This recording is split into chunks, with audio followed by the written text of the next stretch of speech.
她快要生了，一家子人都来看她，可把别人都羡慕坏。江德恒神神秘秘地把江庆拉到一边：“二哥，你干啥？”“小妹呀，咱们那篇论文发表以后，引起了特别大的轰动，有个大人物都接见了我，你猜是谁？”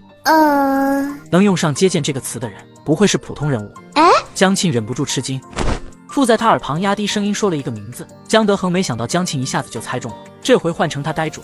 他都和你说了什么？说了很多，包括感谢我培育出了0901号种子，还说能解决老百姓温饱问题，功在千秋，鼓励我再接再厉。其实我都汗颜，哪有我的功劳？那是你发现的，我受之有愧。二哥，你可别这么说，虽说是我发现的，但是培育种子的是你，记录数据的也是你，写论文发表的还是你，这些才是最费功夫的事。让我做，我可做不来。你功劳大大的，比我大多了。我给领导打电话汇报一下。你换新手机了，旧的呢？旧的换新当天我就放爱回收卖了，可方便了。全国近2000家门店，下单就有工程师上门回收，价格满意现场打钱。我之前用了2年多的苹果12，还卖了1200呢。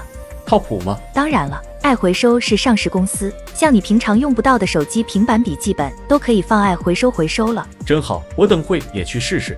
要是没有你的种子，我也没后续工作可做。两人推让半天，谁也没说服谁，最后还是江庆把话题转到了其他2样种子上，才终结这个话题。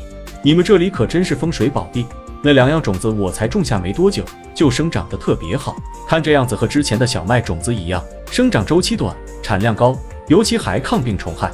简单的说，这些种子只要扔到地里，不用管都能长得很好。那很不错啊。江庆装作不知情惊讶地说：“是啊，我已经能想到，要是论文发表，数据一公布出去，又是一次大轰动啊。”我倒不在意那些，能让老百姓吃饱肚子是最好的。江德恒神态立马变了，看江庆的眼神透着不一样的色彩。小妹，惭愧啊，我的思想觉悟比不上你。他还想着轰动农业界之类的俗气想法，小妹已经上升到只要让全国人民吃饱肚子就好，比不了，完全比不了。小妹这思想境界实在太高了。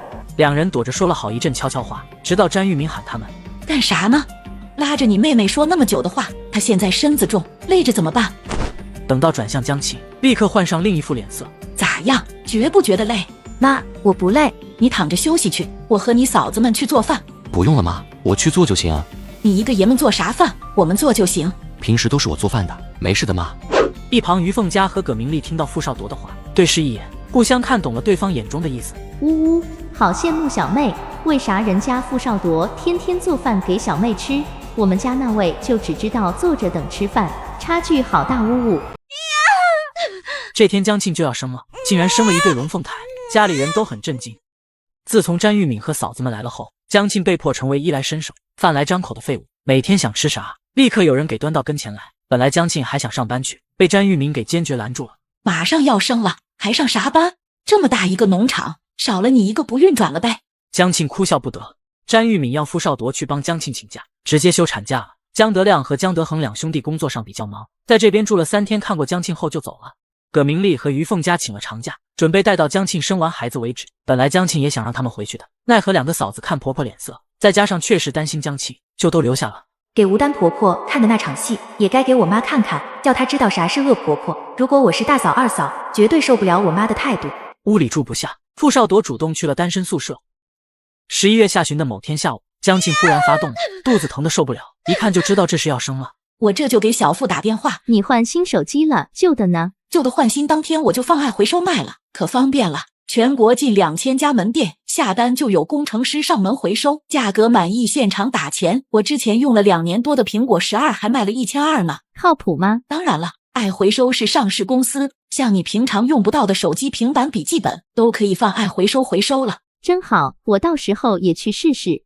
傅少铎匆匆跑回来，把江庆抱上拖拉机，一行人坐着拖拉机往总厂医院赶。路上，傅少铎顾不上大家的眼光，始终把江庆抱在怀里。他忍疼的模样，看得傅少铎心疼极了。太疼了就叫出来，别强忍着。江庆虚弱地瞪了他一眼，那一眼实在是没有力道。笨，我要是叫太多，没力气，回头怎么生孩子？傅少铎看得揪心，一只手紧紧抓住江庆的手，安抚着他。小黎把拖拉机开得飞快，一路飞奔到了医院，在大夫安排下直接进了产房。晚上，江庆终于生了。护士抱着2个襁褓从产房里出来，喊着龙凤胎一对时，外面等着的人全傻眼了。傅少铎更是愣怔住。龙凤胎？莫不是自己听差了？然而护士又说了一遍，这次他听得真真切切，的确是龙凤胎3个字，绝对没有错。这个时候，傅少铎上前想从护士手里接过孩子。会抱吗？他不会，把孩子给我们吧。于凤佳和葛明丽走过去，一人一个把孩子抱到了怀里，两个都粉粉嫩嫩的，可爱极了。男孩长得像小妹，女孩像妹夫。老话不说了吗？女孩像爸，男孩像妈。另一边，傅少铎在问护士江庆的情况。我媳妇怎么样了？她什么时候能出来？姐再观察一会儿，然后推病房去，你在外面等着，到时帮着推病床。一般老爷们都急着看孩子去了，哪还有心思问媳妇的事？也就是副队长吧，一直惦记着媳妇。他们两口子可真恩爱。护士忍不住羡慕起来。